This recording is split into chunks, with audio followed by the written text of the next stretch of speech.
Hello, my fellow sovereigns. After a resplendent birthday weekend, I am so excited to be back with you for another episode on the Crown Yourself podcast. Holy moly, this episode we discovered in the backlogs of our Someday One Day file. And I was like, OMG, I could not think of a better episode to kick off a new trip around the sun with you than this episode. Because this concept of generational wealth has been an obsession of mine for the past year as we have, and this episode, to be totally transparent, this was recorded before we found our house, before we manifested our house, before we moved, and like it was literally fresh recorded way before any of that. And still, these practices and principles of abundance and thought and the questions that I'm asking in this episode, I am just so excited that we found it so that I could bring it forth to you so that you can put these concepts into practice for your own generational wealth. I mean, I go on to say in the podcast that 75% of generational wealth is lost by the second generation and 90% is lost by the third. And when, as entrepreneurs, we are building something to leave a legacy, and I don't think we want that legacy to have a 25% potential survival rate of being passed on to our grandchildren. That's bananas. So I hope that the concepts, ideas, and ways of thinking and ways of also teaching your future generations. And if you're not a parent, this also applies for how you want your wealth, your abundance, what it is that you create in this world to be passed down, to be passed along, so that we all grow together and literally change the abundance DNA of our world. This is a concept I don't take lightly, obviously. So let's dive into the episode. I am so honored to share another trip around the sun with you as we all grow in building a legacy of generational wealth that ripples forth, not just for our families, but into the world beyond those that we birth. I am so excited to be here for this conversation with you. I cannot wait to hear your thoughts on this episode after. Let's dive in. Hey there, my fellow sovereigns. Before we dive into the episode today, I wanted to give you a heads up on something new and really exciting that we are doing because I love learning and I know that you value growth and development as much as I do. And because of that, I want to continue to support your growth, curiosity, personal, mental, spiritual, human development, and igniting that fire of creation and development that's inside of you.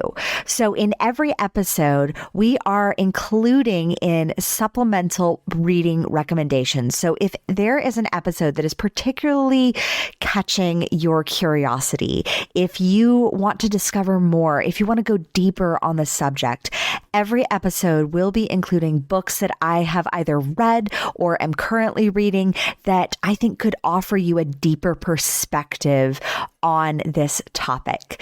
So if this episode ignites your curiosity, then definitely scroll down below in the description and click the links for the additional supplemental reading. And now let's go to the show.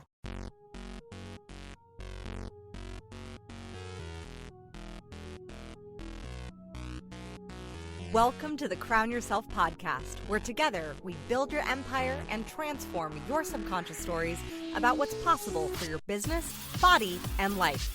I'm your host, Kimberly Spencer, founder of CrownYourself.com, and I'm a master mindset coach, best-selling author, TEDx speaker, known to my clients as a game changer.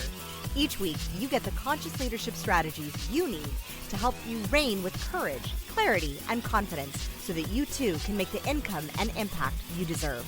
Imagine this podcast as your royal invitation to step into your full potential and reign in your divine purpose. Your sovereignty starts here, and your reign is now. Hello, my fellow sovereigns. I am so honored to be here with you today as we dive into generational wealth. So let's take a hot second to shower ourselves with some gratitude for choosing content that uplifts, inspires, champions, and challenges you to grow and to grow, one of my favorite things, your money. And not just for you, for other people, for the future generations. I was watching Gaia, which is one of the few networks that I watch on TV. I found that as a parent of a new child who is not completely walking, talking, doing all the things, there's more TV watching that I do and that Spike has done, especially because he's been more the stay-at-home dad in that space. There's been more TV watching than typically happens. But we're there with Colton sleeping literally on our chest, or he'll fall asleep when we feed him. And then the rule of thumb is you never wake a sleeping baby. So I was so happy that before Colton was born, I got the Gaia Network, and that app has literally blown my mind in so many different ways. And I was watching this interview with Billy Carson, who is this amazing man. And I'm going to link to one of his books in the description because it's so good. It's a beast of a book, but it's all about wealth. And he's an African-American man. And he was talking about generational wealth and how the elite, the rich, the 1% of the 1%, they don't just plan for like where their next paycheck is going to go. Like Jeff Bezos isn't planning for where he's going to spend his next, $1 million paycheck for this year. He's not like, oh, I'm going to, go spend the weekend in Vegas or something. He is planning, like the elites, the 1% of the 1%, plan for generational wealth. They plan for at least 5 to 10 generations of how can that wealth grow beyond.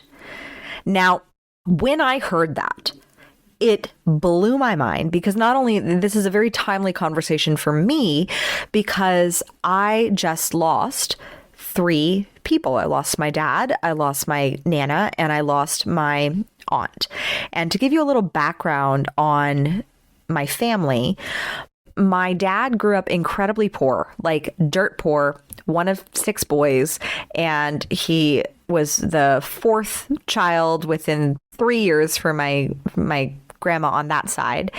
And so he always got hand-me-downs, super, super poor. And he grew his business with my mom, even while being an addict, to a very successful business in Los Angeles. And on the other side, on my mom's side, my Nana went through the Great Depression. And prior to the Great Depression, she was very, very wealthy. And then they lost everything. And that experience changed who she was. She went from, really nice cars and furs and things like that, all the fancy stuff that they wore back in the 20s, and to like nothing, to like her mom having to schlep 2 kids around while her dad went off to a different state to try to find work because there was none. My Nana, and that those lessons that she went through as a child stayed with her because even to the end of her life, whenever we went out to a restaurant with my Nana, she would save everything that was on the table. Like if there was bread that was left, like that would be going home in a takeaway box. Everything she would take. And so looking at this concept of generational wealth, and I say this because I'm not a financial advisor. I am just speaking from a space of personal understanding and personal awareness. I'm giving no professional advice on this. But if the 1% of the 1% are planning for 5 to 10 generations of wealth, how can we think with the same amount of vision for our own family, for our own future generations? Now, I understand that so many, believe it, the last time I heard the studies was 50% of Americans live paycheck to paycheck. And I don't even know what that study is now after these past 2 years of the pandemic and with the job losses and business losses and whatnot. I would assume that it is higher, but that is my assumption. And looking at that, how do you plan for generational wealth? How do you really start thinking from that space of what are you leaving for your future generations? This podcast, I don't want it to be about like financial strategies because, like I said, I'm not a financial planner. But having now going through the process of looking at what my grandma is leaving behind, what my family is, my dad and my aunt have left behind, and how that will be passed on to my kids, and what I want to pass on to my kids and to their kids and to the future generations that I will be having. Looking at that, how do I want to leave this world for my children? And if you're a parent, I really hope that this podcast speaks to you, because learning this shifted my entire perception of wealth. Like, I have been growing my business for the past 5 years. It's done very well. I'm very excited for what these next few years holds for us. And yet, looking at in the past, most of my financial goals have been motivated by one thing: me and my children. Like, me and my children, and supporting my family as the mother in this present generation, in this time. I did not, literally until I heard Billy Carson speak on this and speak into this, did not even perceive what I could be building for my grandchildren, my great-grandchildren, the legacy that I could actually leave behind financially for them from what I am building today. So take a moment and just think, what would you like to leave as a legacy for 3 generations from now? What if you were able to build and create enough financial wealth, not only for your lifetime, but to give something to your children and your grandchildren and their children? And the reason why this is so powerful for me, and this hit me so hard when I heard Billy Carson speak on this, is Billy Carson, like I mentioned, is an African-American man.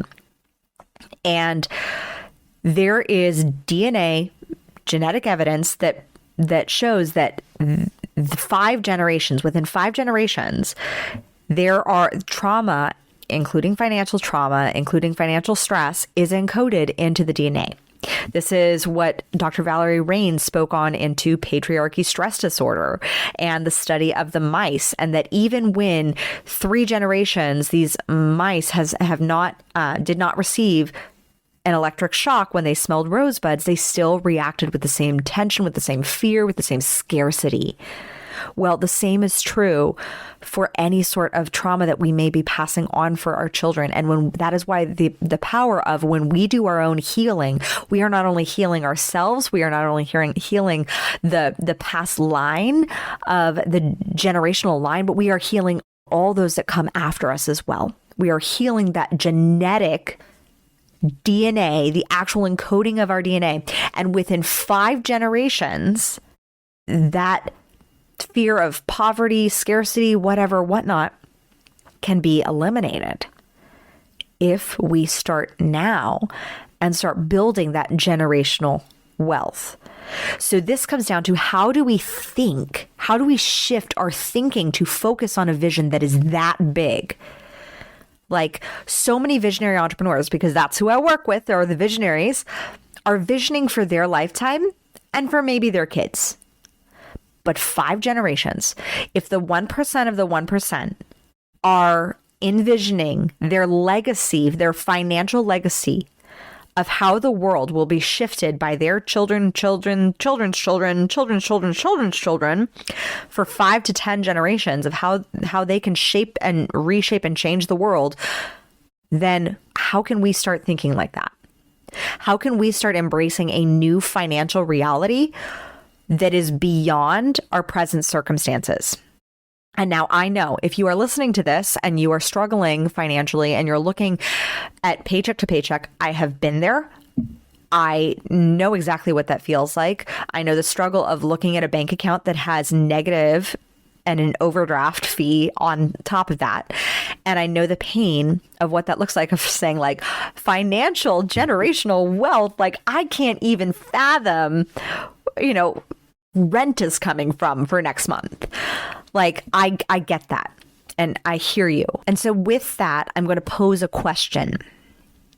Obviously, that is not a place where you want to stay, nor is it a place that you have to stay. I was able to move from that space as well. So if you want to become that vibrational match for more, that vibrational match for whatever it is that you're looking to receive, manifest, create in your life, then changing and shifting your thinking from being on paying your rent to just allowing yourself to dance in the curiosity and the possibility with your own thoughts and imagination as to what would your life look like? How would you be showing up for your life for this next month where you don't know how to pay your rent next month?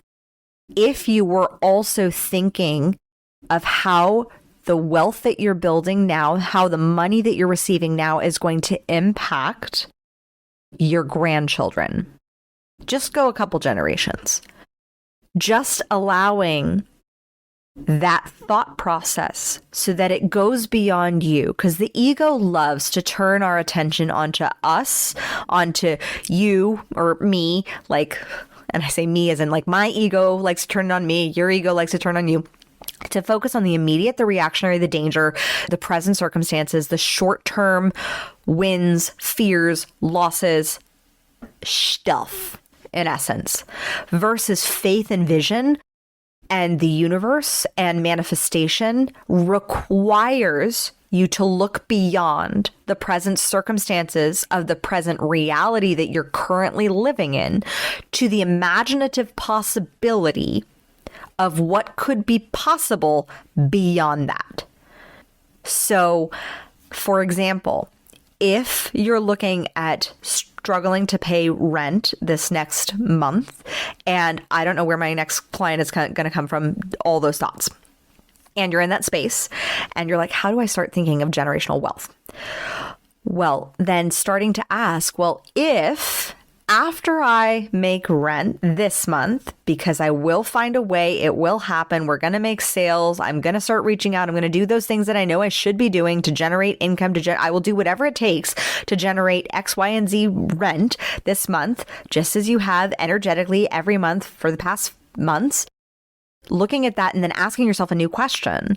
Ask yourself, then what will I do once I start receiving a little bit more than just the bare ass minimum? Then what will I do beyond that? And then allowing yourself to think, okay, could I put 5% away?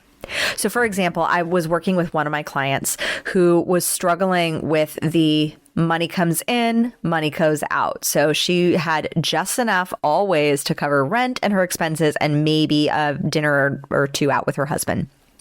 And I follow the profit first model in my business and in my personal life. And that model changed everything for us back in 2020. And that's how I doubled my business in 2020. That is how we still continue to grow 150% in 2021, despite the fact that I was not operating on all cylinders. I had a maternity leave, I lost my dad, and I lost my aunt and my nana. So I had basically like one good quarter where I was operating on all cylinders, and the other three, I felt like I had my hands tied behind my back. So I give myself a little grace for last year for not doubling or tripling, and that's okay. So I was speaking with my client about looking at what percentage could you leave, and why I like using percentages in the profit first models, because in the profit first model, instead of putting like $50 away into a savings account, sometimes, and I know this from having been there, you don't have $50. Like there's no $50 that you can put. Like that $50 is going to rent or to your utilities or to food. But if you could put a percentage away, just a percentage. And it's one of the concepts that's talked about in Tony Robbins' Money, Master the Game, which is a fantastic book. I'll leave it in the description below, as we do multiple different book recommendations for if you want to expand on this topic of money and generational wealth. If you just put away a percentage, just commit to a percentage of, even if it's 5%, 2%, 1%, 15%, whatever it is that you can look at your budget and look at what you've been spending, and perhaps there is some wiggle room in there for you to put away just a percentage. The reason why I say percentage is because when you start growing into other incomes, especially if you've had a if you're a solopreneur, if you are just starting your business and you have had that income fluctuation that sometimes happens of like one month you have your 10K month and then the next month you have a 1K month and you're like, what the F? If you're saving, I'm going to put away $1,000 every month. Well, if you have a 1K month, you ain't putting away $1,000. That $1,000 is going to something else. But if you're saying I'm going to put away a percentage, then when you say hit a 10K month, you put away 10%, and that's $1,000. And when you have a 1K month, then you put away $100. And then you figure out how to get out of a 1K month and go to a 2K at least. But then with percentages, it allows you to fluctuate and ebb and flow based on what is actually coming in versus having a fixed dollar amount. That's just why I like percentages. And with that, she started to actually save money. When I said, what if you just put away a percentage? What percentage would you be able to commit to? And she committed to putting away just 5%. Well, after a couple months, she had a little bit actually in savings. She had a little bit where she was able to see wealth grow. And there is something that physiologically happens. And I know because this happened for me, because I used to be the paycheck to paycheck. I used to be, when I first started growing Crown Yourself back in 2016, I would receive money, I would receive big clients, and then I would somehow get more bills. And then I would somehow have, this tax bill. And then I would have this thing come in. And suddenly I'd be like, why am I back at where I started? And I'd have, pay credit card debt. And because y'all know I was in like $40,000 worth of credit card debt.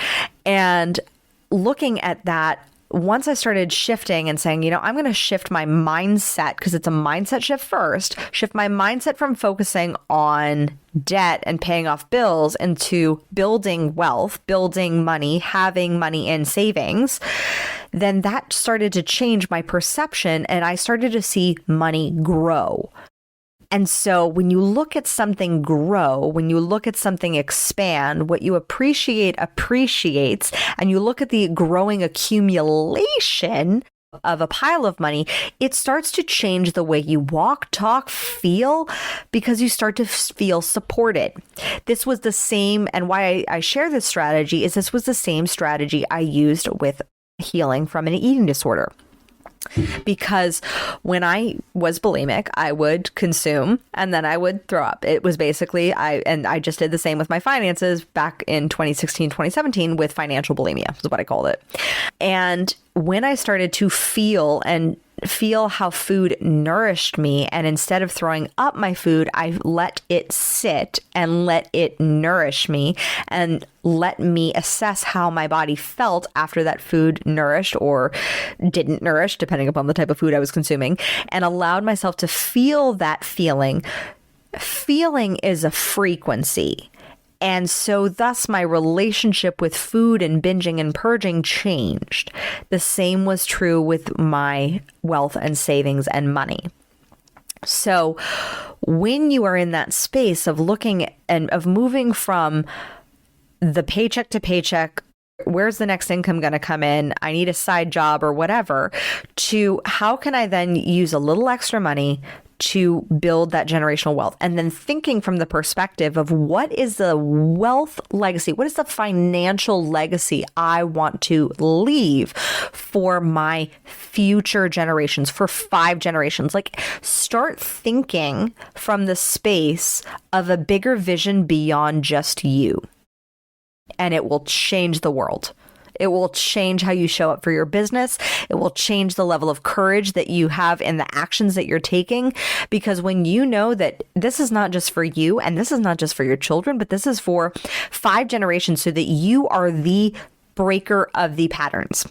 That is what Spike and I recognized when we first got together, is that we are breaking the patterns, the generational traumatic cycles, both financially and in other ways. We are breaking those patterns. We are breaking the relational marital patterns. We are breaking multiple patterns to change the DNA for our children, our grandchildren, our great-grandchildren, our great-great-grandchildren. And so when I heard Billy Carson speak into this, I said, well, duh. If we're breaking all these cycles and patterns and we're changing this generational DNA structure for future generations, well, then of course we'll be changing it for financial generations. So when you start thinking on, well, how do I want 5 generations from now? What do I want to leave as a legacy? How do I still want to be remembered by my family? I mean, especially as a mom, it takes a lot of work birthing, raising, giving life to kids. And you're providing that for future generations. And even if you're not a mom, even if you have nieces and nephews that you support, look at what is the financial legacy that you want to leave for them. What is the financial DNA repairing, especially if you're helping financially support them in some way and maybe their parents are having some struggles? How can you be that mentor, that role model, that person who they always remember and who they then teach the lessons that they learn from you to their children? So they start making better, faster, more aligned financial decisions. Start looking at the vision of what do you want? What is the legacy? What is the financial legacy of generational wealth that you want to leave? How do you want to repair, recode, and reprogram the DNA of your children, your children's children? And I'm not saying that you have to like repair it now and then if you're a parent of older children, you can still do this work. You can still change the financial outlook for your children, for your children's children, for future generations, just by doing the energetic work of shifting your frequency, your vibration, to imagining what is possible for future generations because of what you have done in this lifetime. It can be a game changer when you start thinking with a bigger vision for future generations and for future possibility. If you love this episode, if this served you in some way, if this got you thinking on a bigger, grander level for the legacy financially that you want to be leaving for your family and for the future generations, let me know. In Insta stories, DM me, PM me on Facebook. I always love seeing your messages. And let me know what you loved about this episode. As always, my fellow sovereigns, own your throne, mind your business, because your reign is now. Thank you so much for tuning in today. If what you heard resonated with you, be sure to subscribe and start creating a bigger impact now by sharing this with a friend. Just by doing that one simple act of kindness, you are creating a royal ripple to support more people in their sovereignty. And if you're not already following on social media, connect with me everywhere at crownyourself.now for more inspiration. I am so excited to connect with you in the next episode. And in the meantime, go out there and create a body, business, and life that rules. Because today, you crown yourself.